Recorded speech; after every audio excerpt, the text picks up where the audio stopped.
ये स्थान, ये दिवस, ये संदर्भ, ये विरासत बार बार अनेक बिंदुओं से जुड़ी है, महान नामों के साथ, महान आत्माओं के साथ और कांग्रेस के साथ। इसलिए माननीय कांग्रेस अध्यक्ष ने सही रूप से इसको कहा कि तीर्थ स्थान है। 100 वर्ष गांधी जी की अध्यक्षता के, 150 वर्ष वाली वर्षगांठ सरदार की, 3 हमारे कांग्रेस अध्यक्ष का एक बहुत अंतरंग रिश्ता गुजरात से, दादाभाई नौरोजी से लेके गांधी और पटेल, नींव कांग्रेस की 25 वर्ष अध्यक्ष रह के जो पटेल, सरदार पटेल ने रखी, और जो यात्राएं, जो अभियान, जो नाम चिर परिचित हैं, जिसने हमें भारत को आज़ादी दिलाई, बोरदोलाई से लेके डांडी इत्यादि बिंदु जो टच हुए वो व्यापक थे और सबका उद्देश्य एक था कि कांग्रेस के पुनर्निर्माण में ये आवश्यक है कि हम सब हमारी पुरानी विरासत, हमारी पुरानी सोच और हमारी शुरुआत को याद रखें।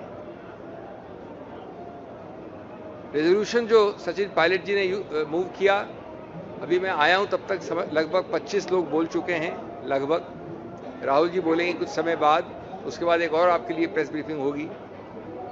बिंदु महत्वपूर्ण है कि संविधान के जो स्तंभ हैं उनको कमजोर कैसे किया जा रहा है। संविधान के स्तंभों में फेडरलिज्म जो है, संघवाद, संघीय ढांचा, उसके किस प्रकार से धज्जियां उड़ाई जा रही हैं। मेरा सौभाग्य है कि मैंने ही वो कल केस किया जिसका निर्णय आया कल, जिसमें उच्चतम न्यायालय को हस्तक्षेप देना पड़ा कि कोई भी राज्यपाल इस केस में तमिलनाडु के 1-1.5 वर्ष तक बिल्स को पारित नहीं करते, और जब दूसरी बार राज्य सरकार भेजती है तो उसको माननीय राष्ट्रपति को भेज देते हैं। सबको रद्द किया है, सबको निरस्त किया है। बहुत व्यापक और बहुत पुरजोर निर्णय है, वो पढ़ने लायक है।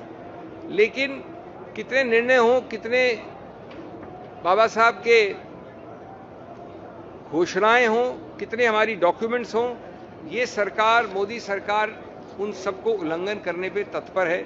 इसलिए निर्णय आता है बाद में, उल्लंघन पहले हो जाता है। संसद की बात की, किस प्रकार से अगर लीडर ऑफ ऑपोजिशन, जो कि गणतांत्रिक आवाज है, उसका नाम है सूची में, उसको बोलना है लेकिन उसको बोलने नहीं दिया जाता है। माननीय प्रधानमंत्री इतने प्रखर, इतने मुखर वक्ता हैं, लेकिन 2 वर्ष में संसद के अंदर और संसद के बाहर मणिपुर में एक ऐसी अजीबोगरीब चुप्पी साध चुके हैं कि एक शब्द, एक लाइन नहीं बोले हैं। 26% टैरिफ के मुद्दे पे विश्व और देश त्राही त्राही कर रहा है। 14 से 20 लाख करोड़ का हनन सिर्फ भारत का फिगर है। 14 लाख मानिए, 20 लाख करोड़ मानिए, फर्क नहीं पड़ता है। विश्व में इससे कई गुना ज्यादा है। संसद में इसकी बात करने से ज्यादा उसको फास्ट ट्रैक करके उसी दिन, और हमने कहा है, हमने आरोप लगाया जानबूझकर वक्फ का बिल लाया गया, वो डिस्कशन संसद में नहीं होने दिया। संसदीय प्रणाली के प्रति कोई आदर नहीं है। हर प्रकार से चुनाव आयोग के, और मैं खुद सौभाग्यपूर्ण ईगल ग्रुप का मेंबर हूं, हमारे सब कॉलीग्स वहां हैं। दिन प्रतिदिन हर चुनाव में चुनाव आयोग के ऊपर जो प्रश्न लगता है वो बढ़ता ही जाता है, बड़ा ही होता जाता है। लाखों वोटों का फर्क महाराष्ट्र में, डुप्लीकेशन वोटर लिस्ट में, इन सब प्रश्नों को हमने इनके साथ और कई प्रश्न उठाए। उनके जवाब नहीं आते, लेकिन हमारा कर्तव्य हम उठाएंगे।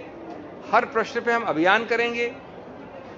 हमने कहा है कि हमारा अंततोगत्वा उद्देश्य है कि कागजी बैलेट हो, लेकिन हम समझते हैं कि कागजी बैलेट तुरंत एक बटन प्रेस करने से नहीं हो सकता। तब तक कम से कम वीवीपीएटी का जो कागज है उसका ट्रेल लगभग न्यूनतम 50% हो। सामाजिक कल्याण की इतनी सारी स्कीम्स हैं, उनका औचित्य क्या है? उनका औचित्य है कि आपको मिले, आपको मिले, आपको मिले। अगर आप इस गैदरिंग में 1 नंबर हैं और ये इस गैदरिंग में 100 हैं, तो सामाजिक न्याय कैसे हो सकता है जब तक कि हमारे पास कोई आंकड़े नहीं हो कि आप 1 हैं या 100 हैं। इसलिए कास्ट सेंसस माना गया है, मांगा गया है। आप दे रहे हैं 5, 10, 15% ये सामाजिक न्याय वाली स्कीम्स, और वहां आबादी मांग रही है 50%। इससे क्यों घबरा रही है मोदी सरकार? क्यों सच नहीं जान? अभी तो कास्ट सेंसस की बात है, सत्य जानने में क्या उनको घबराहट है? उसके बाद हो न हो वो बात की बात है, लेकिन सत्य जानने की कार्रवाई करने से क्यों घबराती है? इस प्रकार के, जैसा मैंने कहा, प्रश्न सैकड़ों हैं, लेकिन जिस ऊर्जा से, जिस दिशा से, जिस गति से ये 2 दिन मैंने देखा, हमारे युवा, हमारे शीर्षस्थ नेतृत्व, और राहुल जी कल भी सीधे रूप से बोले, अभी बोलने वाले हैं, खड़गे जी दोनों बार बोल चुके हैं, इन सब में जो एक स्फूर्ति, ऊर्जा दिख रही है, मैं समझता हूं कि कांग्रेस उसको परिवर्तित करेगी सफलता में, राजनीतिक सफलता में। किसी ने कहा कि हम बिल्कुल एमपी एमएलए बनना चाहते हैं और बनेंगे, लेकिन साथ साथ आज का जो एक संकट का वातावरण बनाया इस सरकार ने, उसमें हम सबको गांधी और पटेल और बोस बनने का भी एक अवसर मिलता है। और वो अवसर कि हम बोस बने या पटेल बने या गांधी बने, वो इससे भी ज्यादा महत्वपूर्ण है कि हम एमपी बने या एमएलए बने। तो इन बातों पे, इसके अलावा शिक्षा नीति पे बात हुई। ये बताया गया कि किस प्रकार से जिन स्तंभों की आप बात करते हैं, जिनको कमांडिंग हाइट्स कहा जाता है, जो नींव है भारत की आर्थिक सिस्टम के, सब माननीय नेहरू जी ने, जो हमारी जीएनपी है, गांधी, नेहरू, पटेल, उस समय की उपज है। जब जब ओबीसी के बारे में, आरक्षण में कानूनी विरोध आया, 50 और 60 में उच्चतम न्यायालय से आया, तो नेहरू जी ने कानून, संविधान का संशोधन किया और अनुच्छेद 15 द्वारा उस आरक्षण को बरकरार किया, वापस उठाया। महिलाओं के विषय में ये नाम कहां से आते हैं? ये बीजेपी से आते हैं। एनी बेसेंट, सरोजिनी नायडू, नेली सेनगुप्ता, इंदिरा गांधी, सोनिया गांधी, श्रृंखला लंबी है।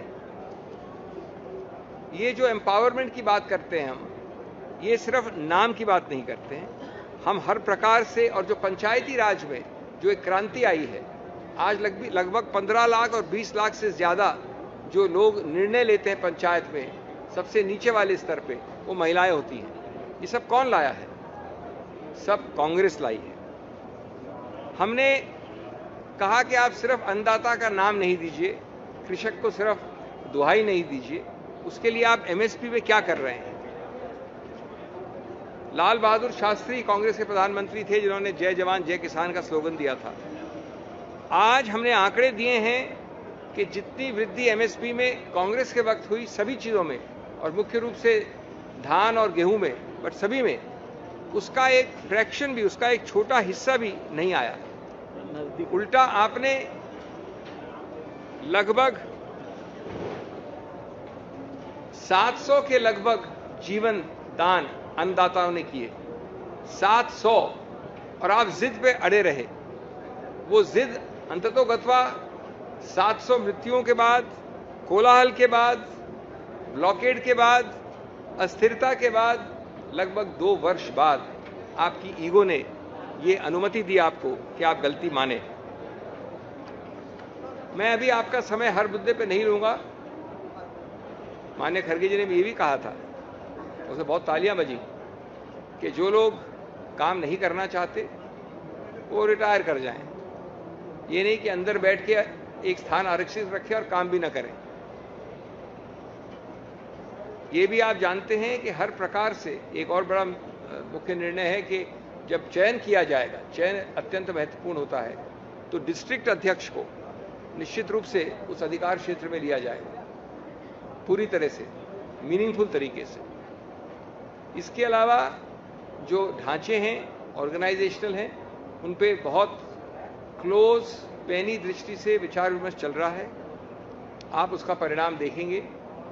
जो कुछ सटीक है, जो कुछ सकारात्मक है, जो कुछ ठोस है, जो संगठन के लिए, जो संघर्ष के लिए, जो संकल्प के लिए मजबूती ज्यादा लाता है, वो सब बदलाव भी आप देखेंगे। मैं सिर्फ गुजरात की बात नहीं कर रहा हूं, लेकिन सब उस प्रदेश में जहां अभी अर्जेंसी है।